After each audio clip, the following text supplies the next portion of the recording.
Bueno,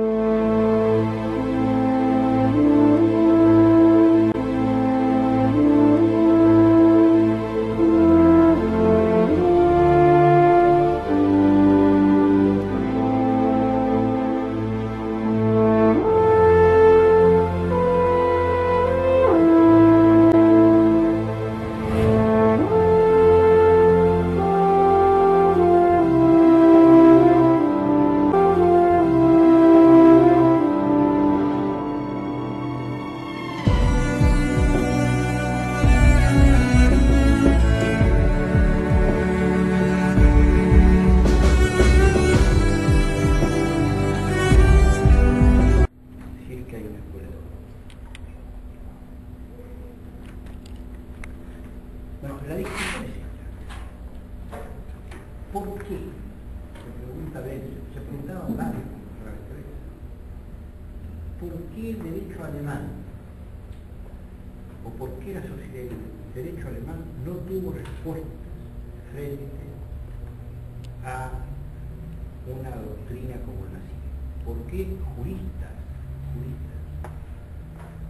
de la talla de Messier, de la talla de Wolff, se adhirieron, los años de acá de compañía, Heidegger, se adhirieron de una manera tan fuerte al nazismo y no pudieron reaccionar frente a nosotros? Este es el problema que se plantea.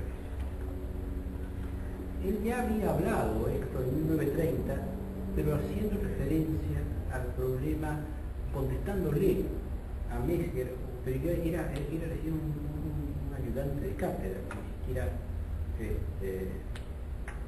tenía entidad suficiente, digamos, para entrar en discusión con Messier. De hecho, Messier ni siquiera le contesta ese artículo, creo yo. Bueno, pues sí. Y se pregunta Benson, ¿por qué Alemania, el derecho a Alemania, la filosofía alemana no tiene una respuesta concreta frente al nazismo?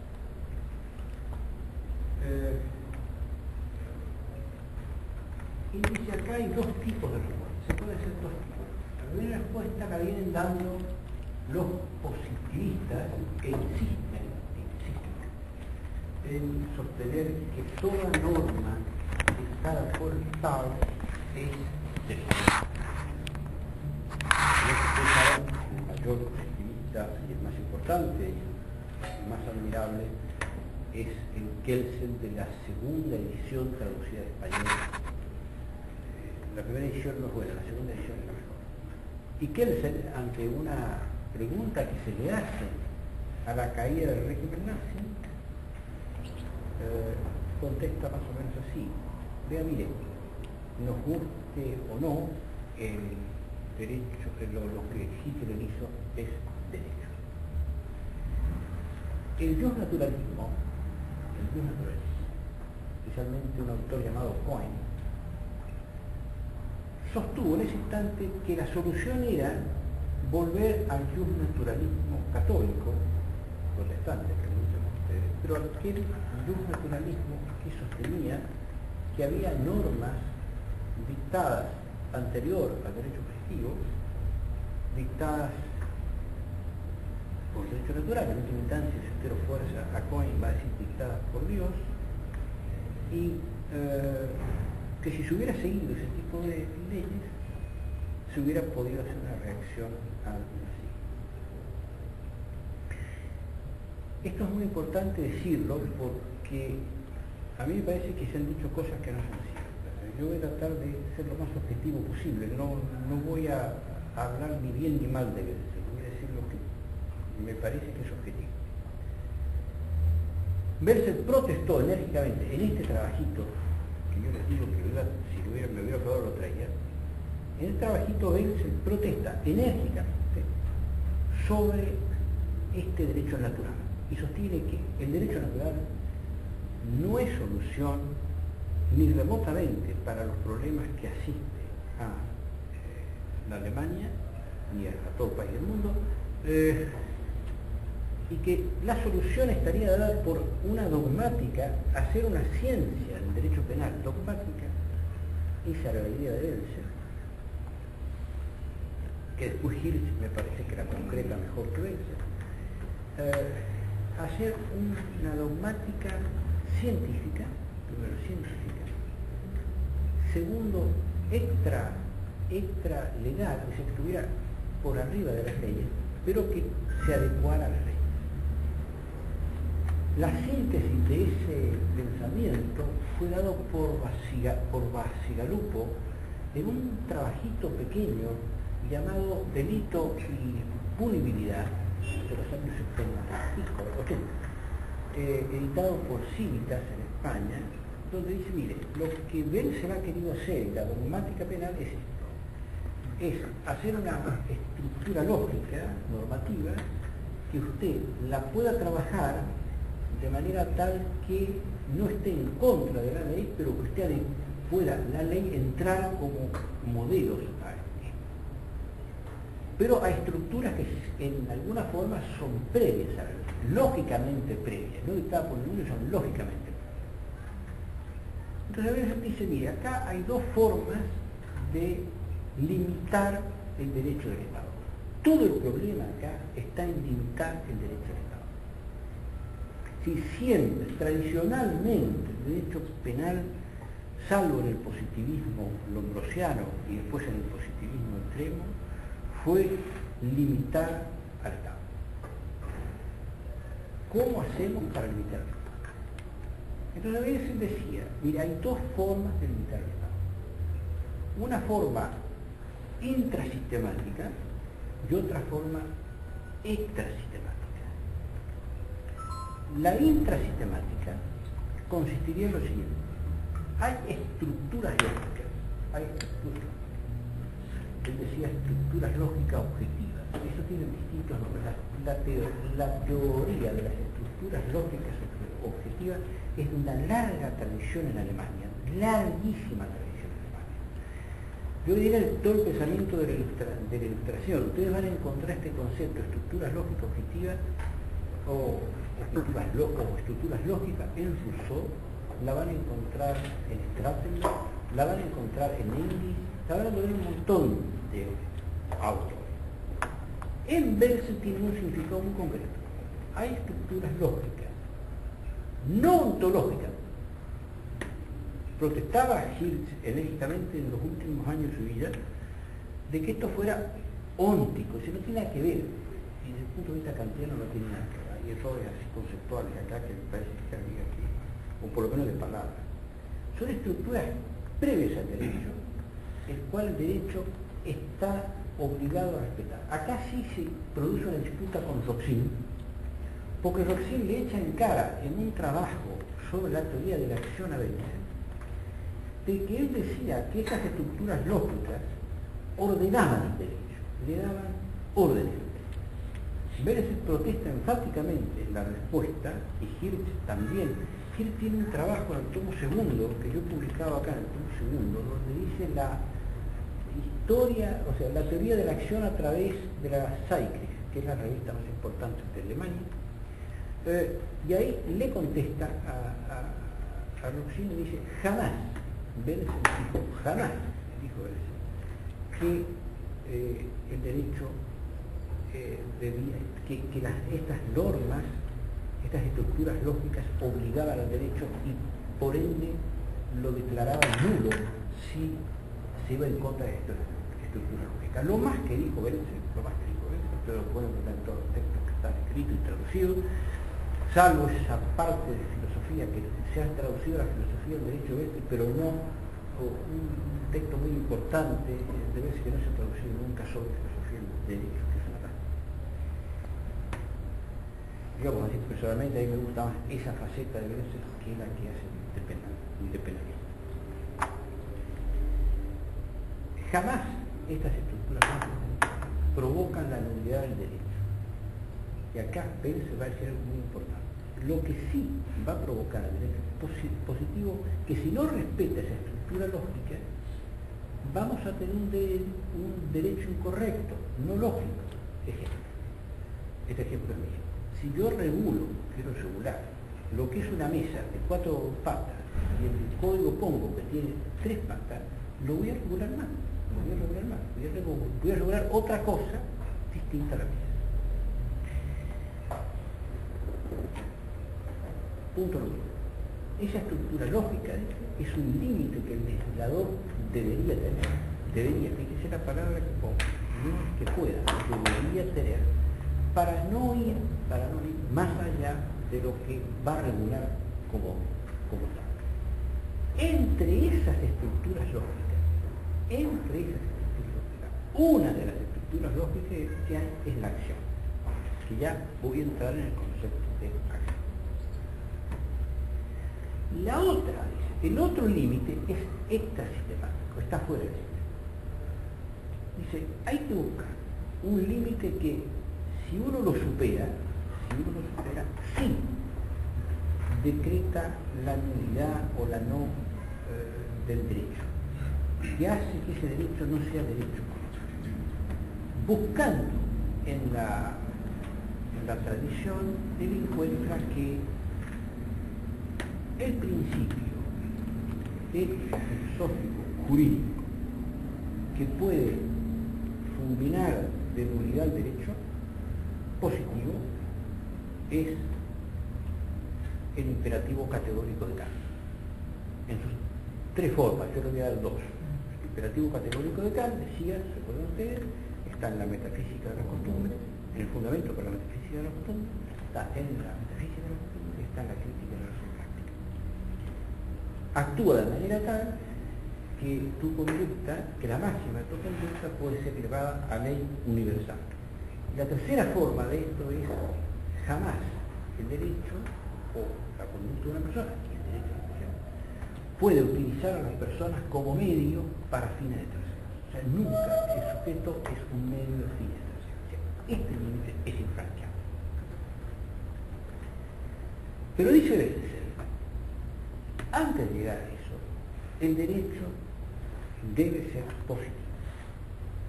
Acá Belsen discrepa profundamente con los plus naturalistas. De hecho, los plus naturalistas lo tienen a Belsen muy rival. Dice Belsen, y acá sigue Hobbes, acá sigue Hobbes. Dice, Hobbes se dio cuenta que el derecho que no es positivo y que no tiene sanción, posición que pues, si le cambia, el derecho que no es positivo, que no tiene sanción, no es derecho. O sea, primera afirmación fuerte de Belsen, el derecho debe ser positivo y debe tener una sanción. Si no, no es derecho, no. Si no sería el consejo. La ética tiene consejos, el derecho no. Esto se entronca en una larga tradición filosófica alemana. Hecho esto, entonces dice, bueno, el derecho debe ser positivo y acá están los dos límites intrasistemáticos, las estructuras lógicas objetivas, intrasistemático, el imperativo categórico, fundamentalmente que nunca un sujeto debe ser utilizado como medio para fines. Y de este concepto surge la filosofía kantiana, el sujeto de persona como sujeto con autonomía, que es el respaldo, por ejemplo, de la Constitución argentina, el artículo 19. Las acciones privadas son reservadas solo a Dios, que el Estado no se puede meter ahí. Y ahí comienza una larga discusión. Primero que hay un congreso, segundo con Messer dice, bien, si la acción es un concepto básico, ¿qué es la acción? Y entonces recurre a Kant, y acá donde se dio todo este lío de que se dice que sí. Belsen no se enfoca en la acción final. Dice, eso ya se sabe. De hecho, cita esta cita de Aristóteles, creo que la saqué. No, la encontré, o voy a sacarlo, la encontré cuando Aristóteles habla de la acción. Y después la charlé con Hirsch y me dijo, eso lo discutimos con Belsen. En realidad, el filósofo que más cerca está de Belsen, en esa época, es Nicolai Hartmann. La ética de Nicolás Hartmann. Hartmann, con 2 N, ¿no?, decía más o menos lo mismo, pero él dice que yo coincida con, en un trabajo posterior, dice que yo coincida con Hartmann no quiere decir que yo lo haya seguido, hemos coincidido en la misma idea. Hartmann dice exactamente lo mismo. Hay traducción actual, editada actualmente en España de 2010, la ética de Hartmann. El libro del año 1950, por ahí. Bueno, Hartmann dice, el problema de la acción es lo siguiente. Acá se remiten a la crítica de la razón práctica, de la razón pura de Kant. Kant decía, el hombre, como tesis, no es libre. Sin embargo, tiene una posibilidad de ser libre. Está metido en relaciones causales y esas relaciones causales hacen que el sujeto permanezca metido en redes causales. Y aquí Kant rechaza la posibilidad de la libertad negativa. Dice Kant, la única posibilidad de afirmar la libertad del hombre es la libertad positiva. La libertad positiva quiere decir lo siguiente, que en un momento dado, a partir de una decisión del hombre, puede cambiar cursos causales. Si va para allá, lo puede tener que para allá. En ese sentido, Belsen denomina a esta posibilidad del hombre dominabilidad de la acción, dominabilidad del curso causal. Entonces, uno podría decir en esta primera parte, si hay algo esencial en Belsen, es no la finalidad, porque lo dice todo el mundo, lo dice México, lo dice von List, es que la acción es dominadora de causa. Cuando esa causalidad es dirigida hacia un fin determinado y ese fin es delictivo, él le llama a esto dolo. Cuando la causalidad es dirigida hacia un fin que es lícito pero elige mal los medios, eso es imprudencia. Entonces dice Belsen, si esto es así, sigue razonando Belsen, acá hay una larga discusión en las distintas ediciones de Belsen. Belsen tiene su manual de derecho penal que está traducido en la mitad. La mejor traducción es la de Juan Riquet. Porque Belsen, si ustedes buscan el original, es la parte especial y la parte general junta. Yo no sé por qué se tradujo solo la parte general y no la especial, que también tiene sus cosas buenas. Belsen dice, en las distintas ediciones, hasta llegar a la última, la 11ª edición, que es la definitiva, y la última, porque esto es esto es muy sencillo. Si el sujeto dirige la causalidad hacia un fin, y ese fin es violador de bienes jurídicos, esto es todo. Si dirige familiar o si hace acciones que son lícitas, pero dirige medios que contravienen la norma, son culposas, imprudentes o culposas. 2 ejemplos. Si yo dirijo mi acción, dice Belsen, hacia el fin de matar a alguien, le doy veneno, etc. Eso es dolor. Si yo llevo a mi hijo a la escuela, porque llegamos tarde, voy muy rápido y violento las normas del tránsito, paso semáforos en rojo, me atravieso, etc. Y a raíz de eso se produce la muerte de él, esto es. Entonces, si esto es así, hay que cambiar el esquema de la teoría del delito que venía desde von List para acá. La teoría de List-Belling era, esto se lo explico para que ustedes lo recuerden. List-Belling, como dice Nauke en un libro que se los aconsejo que se llama Derecho Penal, un estudio, que está publicado, yo lo publiqué eso, tiene un prólogo mío, yo lo publiqué en la editorial Astrea de Argentina. Este trabajo de Nauke es maravilloso por la sensibilidad.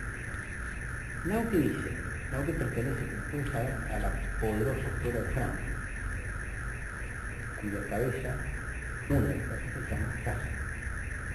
Bueno, pues dice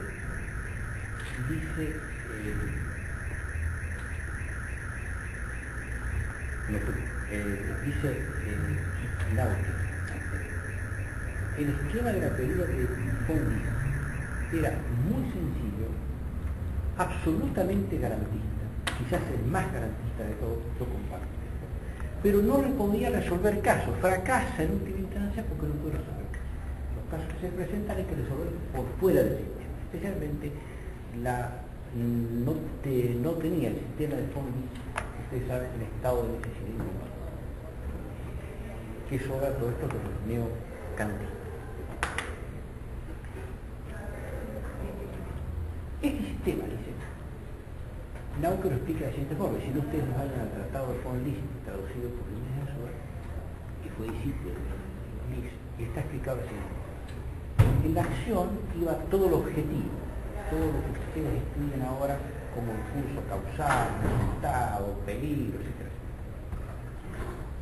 En la segunda etapa venía la antijudicial, que era también objetiva, no había ningún elemento subjetivo. Y todo lo subjetivo había quedado reducido a la culpabilidad. Y para el esquema de von List era solo dolo o culpa. Punto. Esto era muy sencillo.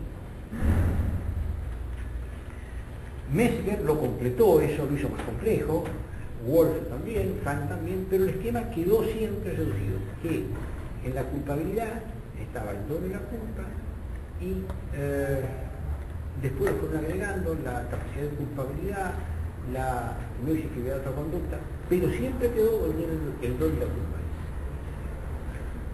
Y se ve, si en la acción siempre hay direccionalidad de la causalidad hacia un fin, necesariamente el dolo y la culpa en el esquema tiene que bajar a la tipicidad. Con lo cual la tipicidad ahora va a ser tipicidad objetiva y tipicidad subjetiva.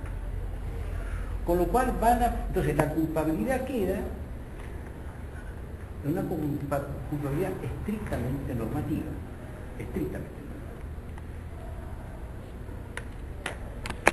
Que es capacidad de culpabilidad o la inimputabilidad que ustedes estudian y la comprensión de la criminalidad.